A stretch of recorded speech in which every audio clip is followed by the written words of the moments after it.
പൊൻകണിക്കൊരുങ്ങി മലയാളികൾ. ഉറക്കമുണർന്നാൽ വിഷുവായി.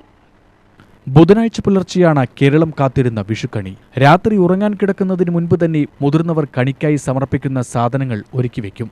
താലത്തിൽ കണിക്കുന്ന വെള്ളരി, വിവിധയിനം പഴങ്ങൾ, സ്വർണം, നാണയങ്ങൾ എന്നിവയൊക്കെയാവും താലത്തിൽ നിറയ്ക്കുക. മുതിർന്നവർ ഉറക്കമുണർന്നതിന് ശേഷം കുട്ടികളെ വിളിച്ചുണർത്തി കണി കാണിക്കും. അപ്പോൾ തന്നെ കൈനീട്ടവും നൽകും.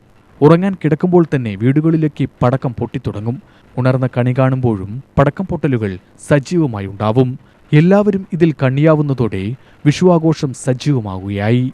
മുതിർന്നവർ കൈനീട്ടം നൽകുന്ന സമ്പ്രദായവുമുണ്ട്.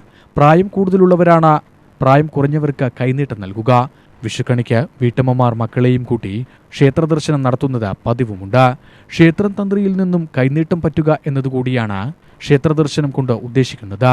രാവിലെ വിഷുക്കഞ്ഞി സമ്പ്രദായം തെറ്റിക്കാത്തവരുമുണ്ട്. പച്ചരിക്കഞ്ഞിയും പുഴുക്കുമാണ് പ്രധാനം. പുതുതലമുറയ്ക്ക് കഞ്ഞിയും പയറുമെന്നത് അത്ര അറിവുള്ള കാര്യമല്ലെങ്കിലും ഇപ്പോഴും അത് തുടരുന്നുണ്ട്. UTV news, Palakkad.